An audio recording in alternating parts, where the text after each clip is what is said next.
ఓం నమ శివాయ. ఓం నమో నారాయణాయ. ఓం శ్రీ స్వర్ణాకర్షణ కాల భైరవాయ నమో నమః. దీర్ఘకాలిక సమస్యలకు 100% ట్రీట్మెంట్ గ్యారంటీ. 20 సంవత్సరాల ఎక్స్పీరియన్స్ కలిగిన అంతర్జాతీయ హోమియో వైద్యులు డాక్టర్ బెల్లంకొండ నాగేశ్వరరావు గారి ఆధ్వర్యంలో హోమియో ద్వారా 100% ట్రీట్మెంట్. For appointments 8121998560. మీ ఆరోగ్యం మా భరోసా. ఓం శ్రీ నరదృష్టి నివారణ కాల భైరవాయ నమో నమః.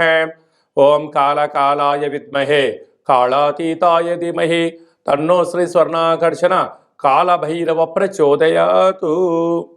మా ఛానల్కి స్వాగతం. చూస్తున్న వీక్షకులకు ప్రేక్షకులకు ప్రియ కాళభైరవ భగవద్బంధులకి స్వాగతం పలుకుతూ మమ్మల్ని ఎంతగానో ఆదరిస్తూ ఉండబడినటువంటి ప్రియ సోదర సోదరీమణులకు అందరికీ, సనాతన హిందూ ధర్మ పరిరక్షకులకు సంరక్షకులకు జ్యోతిష అభిమానులకు స్వాగతం పలుకుతూ నూతన ఆంగ్ల సంవత్సరం ప్రారంభం అయిన తర్వాత జనవరి నెలలో ద్వితీయార్థంలో అనగా 16వ తారీఖు నుండి 1/2024, 31/1/2024 వరకు పుట్టినటువంటి వారందరికీ కూడా ముందస్తుగా జన్మదిన శుభాకాంక్షలు.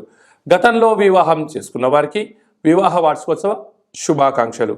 ఆ యొక్క నరదృష్టి నివారణ కాళభైరవ స్వామి యొక్క ఆశీస్సులు అందరిపైన ఉండాలని, ఒక్కొక్క మాసంలో ఒక్కొక్క కాళభైరవుడు ఉంటాడు కనుక ఈ యొక్క పుష్యమాసంలో శుక్లపక్ష అష్టమి పూర్ణిమ సందర్భంగా శ్రీ క్షేత్రపాలక కాళభైరవ స్వామి వారి యొక్క ఆశీస్సులు అందరినీ చల్లగా చూడాలని, ఎవరైతే ఏ ఏ వృత్తులైతే చేస్తున్నారో విద్య, ఉద్యోగ, వ్యాపార, వ్యవసాయ, రాజకీయ, సేవా రంగాల్లో ఉండబడినటువంటి వారందరికీ కూడా సకల అష్టకష్టాలు తొలగిపోయి అష్ట ఐశ్వర్యాలను ప్రసాదించాలని శ్రీ క్షేత్రపాలక కాళభైరవ స్వామివారిని, అందరిపైన నరదృష్టి నివారణ కలగాలని నరదృష్టి నివారణ కాళభైరవ స్వామివారిని వేడుకుందాం.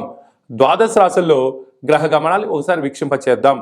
మేషరాశిలో గురు సంచార స్థితి, కన్యరాశిలో కేతు సంచార స్థితి, వృశ్చిక రాశిలో శుక్ర సంచార స్థితి, ధనస్సు రాశిలో కుజుడు మరియు బుధ సంచార స్థితి, మకర రాశిలో ఏడాది తర్వాత రవి సంచార స్థితి, కుంభరాశిలో శనేశ్వర స్వామివారు స్వక్షేత్ర సంచార స్థితి, మీనరాశిలో రాహు సంచార స్థితితో ద్వాదశ రాశుల్లో గ్రహ గమనాలు ఈ విధంగా ఉన్నాయి.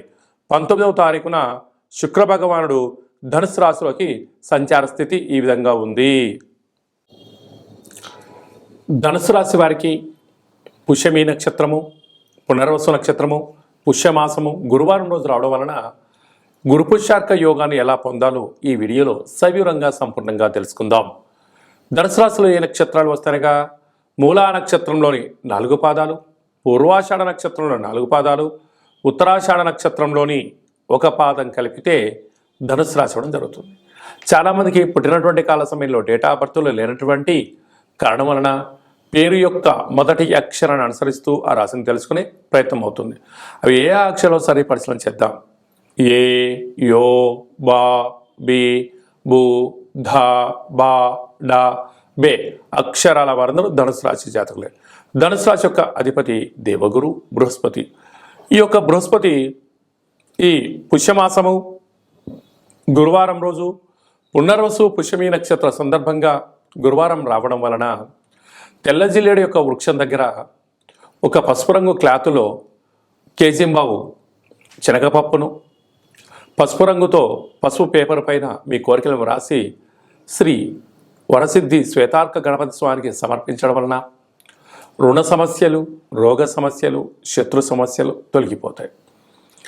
ఇంకొంచెం శక్తి కలిగితే తెల్ల జిల్లేడు యొక్క వృక్షాన్ని తీసుకొచ్చి ఇంట్లో పెట్టుకోవడం వలన సకల గ్రహాలు మీకు నెగిటివిటీ నుంచి పాజిటివ్స్ కలుగుతూ అష్ట కష్టాలకు స్వస్తి పలికి అష్ట ఐశ్వర్యానికి స్వాగతం పలుకుతారు అని చెప్పి గమనించాలి. అలా కుదరలేదు, ఈ యొక్క శనగపప్పును క్లాతును బ్రాహ్మణుడికి దానం ఇవ్వడం, లేదా పక్షులకు వేయడం, లేదు శివుడికి రుద్రాభిషేకం చేసి ఈ ధాన్యాన్ని తీసుకుని వెళ్ళి గోమాతకు పెట్టడం వలన సకల దేవత ఆశీస్సులు మీకు నిత్యము శ్రీరామ రక్ష అని చెప్పి గమనించాలి. రాశిలోనే కుజుడు, రాశిలోనే బుధ సంచార స్థితి ఉండడం వలన కుజదోష ప్రభావం కావడం వలన చిన్న చిన్న విషయాలకు ఆందోళన తగదు. అందరూ మీ పైన అధికారం చెలాయించాలి అని చెప్పి అతను కోసం సమయం కోసం ఎదురు చూస్తూ ఉంటారు. మీ యొక్క జ్ఞానాన్ని, మీ యొక్క సమయాన్ని, మీ యొక్క ధనాన్ని అప్పనంగా ఎలా వాడుకోవాలని చెప్పి అనేక మంది పొంచి ఉన్నారు. కనుక ఇలాంటి కాల సమయంలో మౌనం, ప్రశాంతత, చిరునవ్వుతో కాలాన్ని నెట్టగలిగితే రాబోయే కాలంలో శత్రుశేషం, రుణశేషం ఉండదు అని చెప్పి గమనించాలి. ధనావాకు కుటుంబ స్థానంలో రవి శత్రుస్థానంలో సంచారం చేయడం వలన మీ జన్మ నక్షత్రం రోజున అష్టమి పూర్ణిమ తిథి ఎందున దూరావాయు జల ప్రయాణాలు పెట్టుకోకపోవడం, అలాగనే అప్పులు ఇవ్వకపోవడం, అప్పులు తెచ్చుకోకపోవడం, ముఖ్యమైన సభలు సమావేశాలు వాయిదా వేసుకోవడం ఉత్తమోత్తంగా భావించగలగాలి. తృతీయంలో శని సంచార స్థితి ఉండడం వలన తల్లిదండ్రులతో, అత్తామామలతో, అన్నదమ్ములతో, అక్కా చెల్లెలతో స్నేహపూర్వకమైన వాతావరణాన్ని ఏర్పాటు చేసుకోండి. మీరు అనుకుంటున్నారు అన్నీ మానవ సంబంధాలే, కానీ అందరూ అనుకుంటున్నారు ఇవి ఆర్థిక సంబంధాలే అనుకుంటున్నారు. కనుక మీ దగ్గర ధనం ఉన్నంత వరకే చుట్టూ మీ దగ్గర జనాలు ఉంటారు. ధనం లేకపోతే అనేక రకాల సమస్యలు పొంచి ఉంటాయి అని చెప్పి తెలుసు. అర్ధాష్టమ రాహు మీ యొక్క ప్రతి కదలికను అనేక మంది గమనిస్తున్నారు. శత్రువులు పొంచి ఉన్నారు. తస్మాత్ జాగ్రత్త. సంతాన స్థానంలో గురు సంచార స్థితి ఉండడం వల్ల మీ తల్లిదండ్రులకు మీకు కలిగిన సంతానమే స్వల్పమైన మాటల భేదాభిప్రాయం ఉండేటువంటి అవకాశాలు ఉన్నాయి. కనుక మౌనం, ధ్యానం, ఆధ్యాత్మికత చాలా అవసరం అని చెప్పి గుర్తుపెట్టుకోవాలి. సాఫ్ట్వేర్ రంగం వారు, హార్డ్వేర్ రంగం వారు, స్వయం వృత్తులు, జర్నలిస్టులు, యూట్యూబ్, వాట్సాప్, ఫేస్బుక్లు నడిపించేటువంటి వారందరూ లైక్ క్రియేటివ్ రంగాల వారికి చాలా మంచి కాలం ఉందని చెప్పి గమనించాలి. 2024వ సంవత్సరంలో జనవరి నెలలో ద్వితీయార్థం అనగా 16వ తారీఖు నుండి 31వ తారీఖు వరకు ముఖ్యమైనటువంటి పండుగల గురించి క్లుప్తంగా, సవివరంగా, సంపూర్ణంగా తెలుసుకుందాం. మనకు 18వ తారీఖున శుక్లపక్ష అష్టమి సందర్భంగా శ్రీ క్షేత్రపాలక కాళభైరవ స్వామివారిని, అలాగే 26వ తారీఖున పుష్యమాస పూర్ణిమ పునర్వసు నక్షత్రము, పుష్యమీ నక్షత్రము రావడం వలన గురువారం రోజు పుష్యమీ నక్షత్రం రావడం వలన గురు పుష్యార్క యోగము అంటారు. అర్కము అనగా తెల్ల జిల్లేడు యొక్క వృక్షము. కనుక ఆంగ్ల సంవత్సరంలో ప్రారంభ దశలో ద్వితీయార్థంలో ఉన్నాం కనుక మనమందరము కూడా తెల్ల జిల్లేడు వినాయకుడు దగ్గర, శ్వేతార్క గణపతి స్వామి దగ్గర దీపాన్ని వెలిగించడం వలన ఈ సంవత్సరం అంతా కూడా సకల అష్ట కష్టాలు తొలగిపోతాయని చెప్పి గమనించాలి.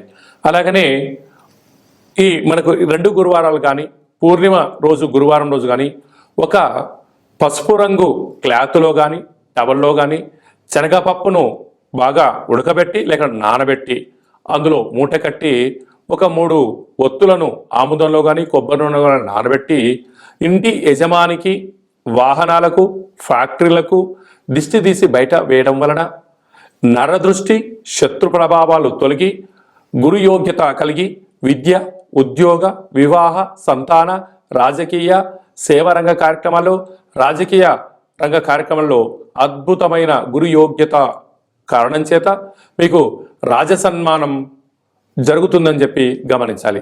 మనం ఇంకనూ జనవరి నెలలో ద్వితీయార్థంలో అద్భుతమైన విజయాలు సాధించగలగాలి అన్నట్లయితే ఈ యొక్క పాత్ర కంచు పాత్ర, ఈ యొక్క పాత్రలో మనం 12 రాసులను అచ్చు వేయడం జరుగుతుంది.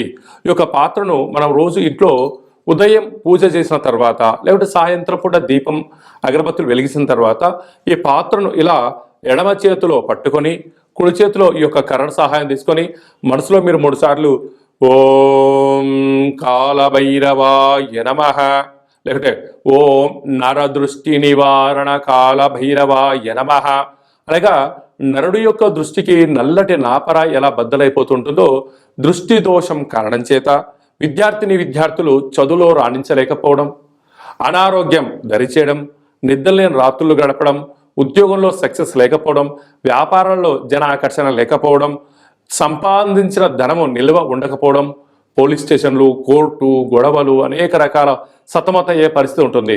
అలాగా మనము ప్రతిరోజు సూర్యోదయం నుంచి సూర్యాస్తమయం వరకు నిత్యము మనం ఏదో పనులు చేస్తూ ఉంటాం. అలాగా వ్యాపారాలు కానీ, నూతన వస్త్రాలు కానీ, బంగారు ఆభరణాలు కానీ, కొత్త కార్లలో తిరిగినప్పుడు అనేక మంది చూపుల యొక్క ప్రభావం మన పైన ఉంటుంది. అలాంటి ప్రభావాన్ని ఏ రోజుకు ఆ రోజు మనం తొలగించుకోగలగాలి అన్నట్లయితే ఈ యొక్క కాళభైరవ స్వామి వారి యొక్క అక్షయ పాత్రను గృహంలో ఉంచుకొని ఇలాగా శబ్దం చేసి ఇలా చిన్నగా మనసులో 3 సార్లు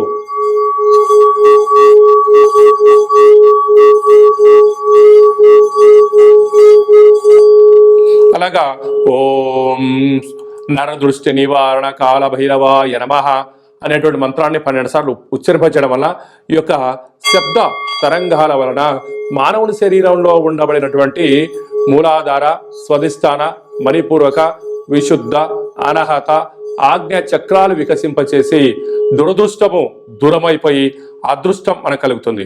అందుకే అపాయంలో గొడుగులాగా, అష్టైశ్వర్యాలలో మనకు అంబారీ వాహనంలాగా కాళభైరవ స్వామికి ఆశీస్సులు ఉంటాయని చెప్పి గమనించాలి. ఇంకను మన వ్యక్తిగత జాతకం తెలుసుకోవాలనుకుంటున్నారా?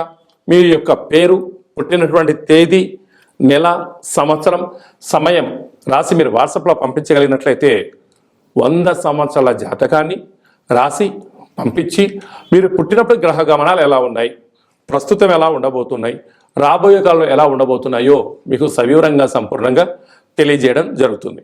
అలాగే డేట్ ఆఫ్ బర్త్ లేనటువంటి వారికి మీ పేరు యొక్క మొదటి అక్షరాన్ని అనుసరిస్తూ హస్త సాముద్రికం ద్వారా, అనగా మీ యొక్క చేతి యొక్క రేఖలను పరిస్థితిని బట్టి గవ్వల ద్వారా కాళభైరవ స్వామి యొక్క ఉపాసన బలం చేత భూత, భవిష్యత్, వర్తమానాన్ని తెలియజేయడం జరుగుతుంది. అలాగనే మీ యొక్క అబ్బాయి కానీ అమ్మాయి కానీ పుట్టినప్పుడు చిన్నపిల్లలకు ఆధ్యాత్మికమైనటువంటి పేర్లు ఎలా పెట్టాలి, న్యూమరాలజీ ప్రకారంగా ఎలా పేరు పెట్టుకోవాలో మన యొక్క దేవాలయంలో మీకు సవివరంగా సంపూర్ణంగా తెలియజేయడం జరుగుతుంది. అలాగా మీ అబ్బాయి కానీ అమ్మాయి కానీ వివాహం కావడం లేదా, అయినటువంటి అవ్వడానికి ఎందుకు ఇలా ఆటంకాలు జరుగుతూ ఉంటుంది, అలాగా అమ్మాయి యొక్క జాతకంలో కానీ అబ్బాయి యొక్క జాతకంలో ఎలాంటి దోషాలు ఉన్నాయి, ఆ యొక్క అబ్బాయి అమ్మాయి యొక్క జాతకంలో వివాహానికి సంబంధించినటువంటి గణాలు గుణాలు సవివరంగా తెలియజేయడం జరుగుతుంది. అలాగే వివాహమైన దంపతులు తరచుగా గొడవ పడడం, అనేక రకాలుగా ఇబ్బంది పడడం, పోలీస్ స్టేషన్లో కోర్టు అని విడాకులు తీసుకునే పరిస్థితి ఉంటుంది.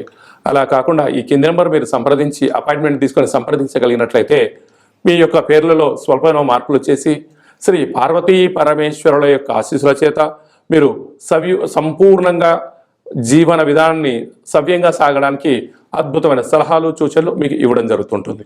అలాగనే చాలామందికి కాళభైరవ మంత్ర ఉపదేశం ఎలా చేయాలి, కాళభైరవ నామ జపాన్ని ఎలా చేయాలి, కలియుగ కాలంలో కాలాన్ని శాసింపజేసే శక్తి మనకి ఎలా ఉండగలగాలి, యంత్ర మంత్ర తంత్ర తాంత్రిక సాధన ఎలా చేయాలో మన యొక్క దేవాలయంలో చేయడం జరుగుతుంది. మన యొక్క దేవాలయంలో ప్రతి నెలలో 4 మంగళవారాలు, 4 శనివారాలు, శుద్ధాష్టమి, పూర్ణిమ, బహుళాష్టమి, అమావాస్య తిథుల యందున కూష్మాండ దీపాన్ని వెలిగింపచేయడం, కాళభైరవ స్వామికి విశేష అభిషేక కార్యక్రమాలు చేయడం, ఒక్కొక్క నెలలో ఒక్కొక్క కాళభైరవ స్వామి వారు ఉంటారు కనుక ఆ కాళభైరవ స్వామి వారికి హోమ కార్యక్రమాన్ని చేయించడం, అలాగనే మనకు ఏలనాటి శని ఉన్నా, అష్టమస్థాన శని ఉన్నా, అర్ధాశ్రమ శని ఉన్న, గ్రహ సంచార స్థితిలో శని సంచార స్థితి, సూక్ష్మ సంచార స్థితి, నవగ్రహాల్లో రవి, చంద్ర, కుజ, బుధ, గురు, శుక్ర, రాహుకేతు సంచార స్థితిలో ఉన్నప్పుడు మనం అనేక రకాలుగా స్వల్పమైనటువంటి ఇబ్బందులు పడుతూ ఉంటాం. ఈ యొక్క ఇబ్బందులను సంచిత, ప్రారబ్ధ, ఆగమిక అనే కర్మలను మనము కాళభైరవ స్వామి యొక్క హోమాన్ని చేయించి మీకు నరదృష్టిని తీయించేసి ఈ యొక్క కర్మను ఈ యొక్క కాళభైరవ సాధకులకు భిక్షగా భోజనాన్ని ఏర్పాటు చేయడం వలన మన యొక్క కర్మను స్వామివారి దగ్గర ప్రసాద రూపంలో ఏర్పాటు చేయడం వలన మనము సంపూర్ణమైనటువంటి అష్ట కష్టాలకు స్వస్తి పలికి నూతన సువర్ణ అధ్యాయ జీవితానికి స్వాగతం పలకడానికి కాళభైరవ స్వామి యొక్క భిక్ష చాలా అద్భుతంగా ఉపయోగపడుతుందని చెప్పి గమనించాలి. కనుక మనమందరము కూడా కష్టాలను తొలగించుకుందాం, ఐశ్వర్యాలకు స్వాగతం పలుకుతాం. మనం ఏదైతే అనుకుంటున్నామో ఉన్నతమైనటువంటి విలువలతో కూడుకున్నటువంటి ఆరోగ్యంతో కూడుకున్నటువంటి జీవన విధానాన్ని మనం సొంతం చేసుకుందాం. కనుక కాళభైరవ స్వామి యొక్క ప్రసాదాన్ని దానం చేద్దాం, కర్మను దానం చేద్దాం, అదృష్టాన్ని స్వీకరించాలని చెప్పి ఎవరికి ఎలాంటి అష్ట కష్టాలు లేకుండా అందరికీ అష్టైశ్వర్య ప్రాప్తిని కలిగించాలని కోరుకుందాం. కనుక ఆసక్తి గలవారు ఈ కింద సంప్రదించి కాళభైరవ స్వామి యొక్క పూజా విధానంలో పాల్గొనండి. అందరికీ అష్టైశ్వర్యాలు ప్రసాదించాలని నరదృష్టి నివారణ కాళభైరవ స్వామిని వేడుకుందాం. అందరిపైన స్వామి యొక్క ఆశీస్సులు ఉండాలని, చల్లని చూపులు చూడాలని ఆశీర్వదించమని వేడుకుందాం. ఓం శతమానం భవతి శతాయు పురుష సతేంద్రియ ఆయుష్యేవేంద్రియే ప్రతిష్టతి ధనం ధాన్యం బహుపుత్రలాభం శత సంవత్సరం దీర్ఘమాయు సర్వే జనా సుఖినో భవంతు లోకా సమస్తా సుఖినో భవంతు. సర్వం శ్రీ నరదృష్టి నివారణ కాళభైరవ దేవతార్పణమస్తు. హరి ఓం. ఈ వీడియో మీకు నచ్చినట్టయితే లైక్ చేయండి, షేర్ చేయండి, మా ఛానల్ని సబ్స్క్రైబ్ చేసుకోండి. నేను చేస్తున్న వీడియోలు మీకు ముందస్తుగా నోటిఫికేషన్ రావాలన్నట్టయితే గంట సింబల్ ప్రెస్ చేయండి, ఆల్ అనే బటన్ తెలియచేయండి. ఎవరైనా మన క్షేమాన్ని కోరుకుంటున్న వాళ్ళైనా అంటే మనం ఎవరి క్షేమాన్ని గురించి ఆలోచన చేస్తున్నట్లయితే ఈ యొక్క ఆధ్యాత్మికమైనటువంటి భక్తి సమాచారాన్ని వాళ్ళకు తెలియచేయండి. కాళభైరవ స్వామికి ఆశీస్సులు పొందండి.